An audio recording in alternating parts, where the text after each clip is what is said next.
Dude, I don't know if you guys have seen this on Spotify, but Spotify now has an AI DJ. I No have seen way. this. Yeah, it's Yes. so I was like listening to it, I'm like, dude, I had this idea years ago where it's like it would be a DJ that tell you the news and something about the song and then just play whatever you're Yeah. into. They just they Wait, what? released it. How would it work? So like I just started listening to it on my drive back, but it's like Yeah. it'll tells you like, oh, like, you know, right now we're listening to soca or like hip hop. Like I'm gonna play a mix of like old school hip hop, and then like literally as I'm pulling up to the driveway, it's like now we're gonna play Nelly, and he goes a bit into about like how the song "Hot in Here" came about, and then he plays a song. It's like an actual DJ. Oh, that's freaking sick. What I the know. heck? It's I was like, Wait, damn. so do they mash? Do they mash like different tunes with like you know how DJs? No, not like that. It's like a radio station DJ. Oh, Plays like okay, different okay. songs from your hit He's list. Yeah, just I'm less excited. impressed. Yeah, It's like he got me I'm still excited. pretty I'm impressed. Like DJ Yeah. AI.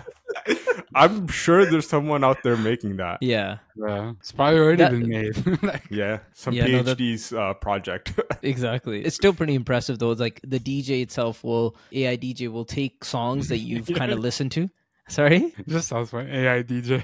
Yeah, DJ yeah, AI, AI. bro. Come on, get it Yeah, right, bro. Ba, ba, ba, ba. And he's so he will take songs that you've listened to, put it back, and then you can skip songs. And he's like, "Oh, you don't want to hear that? No problem. We got you." Like, you know, and he'll like play off exactly your input, which is cool. And it just sounds like really lifelike and Yeah. and kind of like off the cuff and take your suggestions, which is pretty cool. I think jumping a beat a bit with the AI stuff. I've been using GitHub Pilot even like basically every day now because my company pays for it, yes, which is lit. Though it's starting to get annoying. It really is. I think the problem it is because the problem is that like a regular autocomplete has rules that it will not suggest to you things obviously don't work or don't exist, right?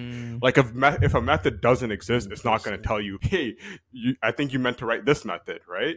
But the GitHub Autopilot does that all the time. At least with my code base, it will be like I'll type a variable with something, and then it will just start suggest like a random method name, which sounds Has nothing plausible. to do with Yeah, but like that nothing doesn't exist, and it's not even the right. I'm like, where did you? But it's hard to differentiate between this is what the AI generated and this is what the autocomplete does, right? At some point, I'm like, I'd rather just stick to autocomplete because like there's so many times it will suggest something and then like it'll take a while for my IDE to catch up to be like, wait, this reference doesn't exist. Like, what are you doing, dude? I see. What was the you're saying. autocomplete Yeah. something that used to exist already like, before this AI Yeah. movement? Autocomplete has it's existed for a couple years now, and it's pretty good. Yeah. Autocomplete will just use static analysis and figure out, all right, there's these other portions of the code we've scanned it.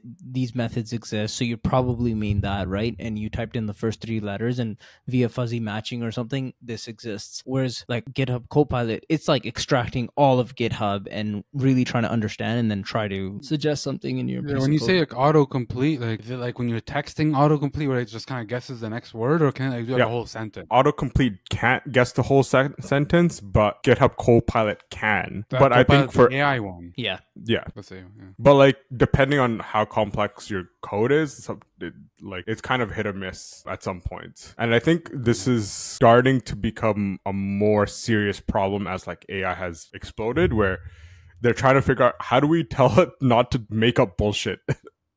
Yeah. Like seriously, like I think all of them have that to a various degree. Like they have these medical AI models where it's like, okay, like we really can't have it say bullshit. Like You know what's Yeah. How do you- frustrating is that sometimes you'll like be talking like ChatGPT or whatever, right? And like you catch an error, so then you tell it like, "Hey, this is not correct. Please, like whatever." And it's like, "Oh, I'm sorry about that. You're right. It's not correct." Goes on to give you a new answer and so confidently give it to you, but it's still incorrect.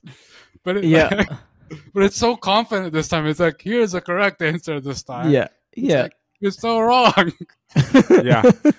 Like one of the tech influencer or commentators that I follow, I think like he's kind of getting bearish on AI because he's like, this is actually a really hard problem to fact check your whatever generated answers are, right? And without like some sort of guarantee that what you're producing is like accurate, outside of like what are you really doing, right?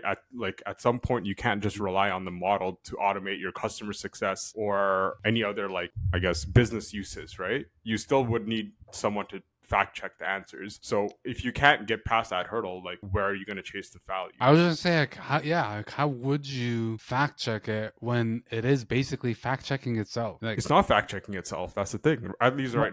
like, what I mean is that, like, it has all the world's, like, it has all the data it can have. Yeah. Right? It has all the data it can have. How can it? But see, there's a difference between data and understanding and wisdom, right? So, for example, you can have all the papers of some certain study, and you have all the data, and the data suggests that this is true. But when let's say there's 5 different papers from the same team and they all have the same similar type of data and they all say it's true, but it's never been peer reviewed and no other lab has done it, the GPT model is going to say, oh yeah, it's good, it's true, right? Yeah. Whereas the peer, if you look at the system, it should be a peer reviewed model, and so some other lab should do it and actually confer the results, and then it would be true. Whereas the model doesn't understand that fact. Yeah, exactly. Like how can it know that, this is actually not true? Because if all 5 people said it's true, even though it's not actually true. That's the thing, that like when you can differentiate between what is true or more likely to be true, that's actual intelligence, right? And that's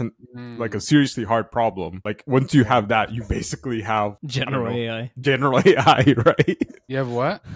Like general AI, like a thinking machine. Right now, what it's doing is it's behind the scenes. They're just like neurons with weights. And it just knows, okay, if you give me these set of words, the next, like as I'm generating it, the next word I should likely generate is this, right? Yeah, exactly. I wouldn't even say it's like neurons. It's like a statistical model with a lot of inputs saying like... but so it is like it's okay, modeled... Sorry. After, but I think at least from my point of view, it's more easier to understand it as like a very complicated statistical model based on a lot of inputs saying like, if you have this set of inputs, this is 90% right. Yeah. So I agree with you in the sense of, I think I know what you're getting at. What I'm saying is, in the context of just machine learning, it's in the neuron space versus like just statistical models, because there's machine learning and then there's deep learning. Mm-hmm. So I think it's in the deep learning space rather than machine learning, because machine learning is all statistical models, right? You have like linear regression models, etc., and things like that, and that's all just math based, and you could train the model that way. Neuron based models, they're kind of saved with weights as well, and you got to have, if I'm not mistaken, you got to have like memory to store those models as well, and you need GPUs and things along those lines. So they work somewhat differently than those statistical models do. So, but in that space, but I get what you're saying is like, they're not actually like real neurons, which... Yeah. I agree. Yeah. But anyway, so my point was, it's all it's doing is just trying to detect the next word, right? It doesn't actually know what that next word, together in context with all the other words it made, actually means. From my understanding, I don't think it's gotten to that point, but it's really, really good at still doing that, and it comes off as actual intelligence. Mm-hmm. Right. Mm-hmm. But I think being able to differentiate between what's true and what's not, like for us, when we're not sure, we'll say like, I have an understanding, but I don't think I completely understand this. So I can say I don't understand it. Whereas the AI doesn't have that ability yet, I think. Yeah. Once the AI can tell you what it understands and what it can't, this game over for us, man. Are you guys talking about hallucinations? Yeah, the hallucination problem. Yeah, exactly. And it seems to be a big problem. Apparently. Yeah, and that's why, like, I was just saying that, like, one of the tech influencers I follow is like bearish, kind of on AI, because the hallucination problem is it's a big roadblock into some of the applications that people are trying to fit AI into. Oh yeah, like basically like medical or essentially you can't even investing. Yeah, exactly. You can't fully automate anything, because you will always need someone to like kind of fact check and make sure it's not saying bullshit. Okay, so my point was going to be on that is, you can actually, I think this is an opportunity for specialized AI, right? Specializing to a company, to an industry potentially, or a couple of companies, right? Whereas, like, for example, if you have a knowledge base of a full company, right? Like, let's say you're going out to a new company and they have a product, and you have abbreviations, you have like documentation, you have the code base and things along those lines, you have company policies, all that can be kind of ingested. And I think companies are doing this. All that can be ingested into this AI. And now every time a question is answered from this AI, the person reviewing it can actually say, yeah, this was actually useful, or this was true or not. And then that gets better and better, at which point it gets to a very, very solid truth source that they were going to probably put on a Confluence page anyways. And so the data is coming from people that have actually said, this is the true state of our company, this is the true state of our product, etc. Right? Yeah, and I agree with you. We're like, right now, as it is, I think these LLMs are pretty good for like static data querying. Like if you're trying to ask it questions based on a very small specific data source, then yeah, it's great. It's great. Like using it as documentation, like that works, I think. But like that is a limited sector, right? What this guy was trying to say is like trying to roll out AG. Like I think the growth opportunities that people are at Microsoft or wherever we're envisioning are places in like automating customer success calls or like medical fields, all this kind of stuff where you still need human operators, right? Like we're excited for about documentation because we're developers and we need documentation. But like again, it's a smaller market versus like law or medicine, etc. Well, Sales.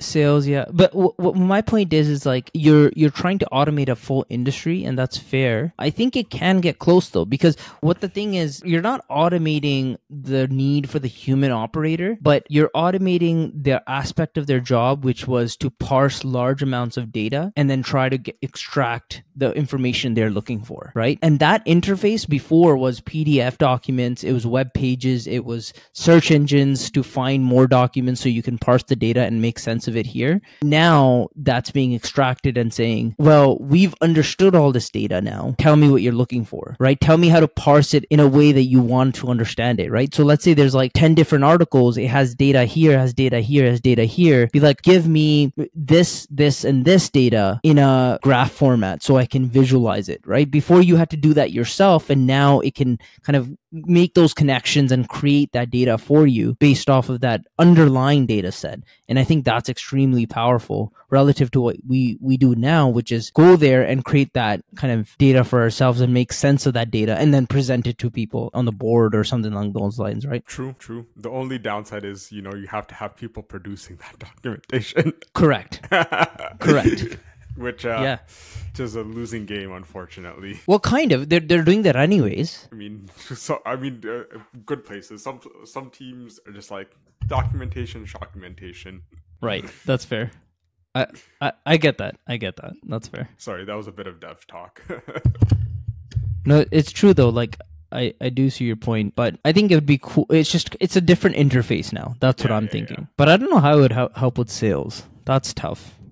Like, I don't think an AI will get to a point, maybe in 3 years, 4 years, but I don't think it'll get to a point where it'll be able to do what Turan does, right? Like to be able to kind of talk through a customer, understand their problems, and empathize with their issue, right? Like that's hard. That has the emotional component to it, right? Emotion, relationship building. Similar with customer service, but the difference in customer service is usually it's a very finite problem that can be solved. When in AI, you don't always need emotion, right? Or the need to empathize with the person when it comes to customer service. Although there are situations where it does help, right? Especially if the consumer or the user is in a very negative emotional state, and having a good customer service representative can help them get out of that state, right? Yep. Whereas I don't know how the AI would cope up with that. But yeah, with sales, it'll be even challenging because there's so many nuances to it that would have to be programmed, I guess, into the AI. However the hell that works. Yeah, trust me, it's even a black box to us sometimes. There's a lot. I think it's supposed to be a black box how AIs are supposed to work. That's fair. No, I kind of want to do like a intro to AI course or something on Coursera or whatever, like a very basic one, just to understand the technicalities behind it, like just for learning purposes. You gotta brush up on your stats, bro. Yeah, exactly. If you want to get to the coding level, there's a lot of stats. It's a lot of math. Remember what was it called? The gradient, when you have to calculate the... So probabilities. It's all probabilities, right? A lot of probabilities, a lot of like calculus. Jeez. Yeah. The only thing I remember of calculus is that F symbol that Oh we my draw. god. Bro, I don't remember anything. Calculus is That's integrals, isn't it? Integrals. Integrals. That's what. Yeah. Yeah. Oh my god. That's what like a lot of machine learning is. You know that, right? Deep learning, and it's all like calculus. It's all math, right? Yeah. Yeah, man. Calculus is all a time insane, warp to man. me. Like, I'll look at something, I'm like, I don't know how I did this. I know, but to be honest, I think it's like riding a bicycle. You'd pick it up fairly quickly if you went back into it. That's fact. That's true. I Actually, don't know, believe man. that. There are some I believe tough ass integrals that we had to integrate. Sure, like I'm not saying you're gonna get to the cream of the crop type of integrals right away. Like I remember them being like 3-4 pages long sometimes. Like you're not gonna be able to figure those out, but very quickly. Cole has a point though, because like your brain is gonna find that file that I don't know, you man. have I rode my stored bike somewhere like in 6 there. hours every single day as a kid for like years on years on years. Bro, but think about it. You spent like hours and hours at the library doing integrals as well for like in a high stress environment for years as well. Ali's, I just fucking shut down now. Ali's like, Fuck all off, right, bro. this is too math right now. Like, this is bringing back PTSD. Math is just actually, I love math is actually my favorite subject in like, Same. Yeah, I same. like science and all Same. that. I don't know about integral specifically, but Yeah, I can't remember the math courses. What was it like? The second year math course was tough. Anyways, I think we're digressing too much into university math. Yeah, Cole, you want to stop? I think Cole's looking for his oh. textbook. Why do you have this, bro? I'm like trying to find the textbook because I have it somewhere here. I told you. Oh, it's right there. It's right there. Oh my god! I actually had to look up the an old textbook like a couple weeks ago to understand some crypto. Really? Yeah, I'm like trying. Wait, we. Oh yeah. I remember that Oh one. yeah. Oh, that one. No way. Yeah, like I think we talked about it a couple of episodes ago about like multi-party computation, Ooh. essentially, where no party controls the full key. And just to understand some of those proofs, I had to look up I went up and looked up some of the crypto stuff from an old textbook.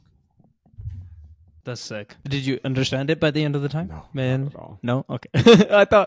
I thought my theory would be proven correct, but I guess not. I mean, I would need to be an actual cryptographer to understand the proofs. That's fair. That's fair. But yeah, no, I think it's all, if you want to take like a course, rather than taking like something like on Coursera, I would just do a YouTube video, like 10, 15 minutes, 30 minutes. There's a lot of like really good content on YouTube for free that would like teach you exactly how neural networks work. Princeton also like makes, I know they do this for their algorithms course. Princeton's stuff is free online, and I think a couple other universities actually do offer their course for free on Coursera.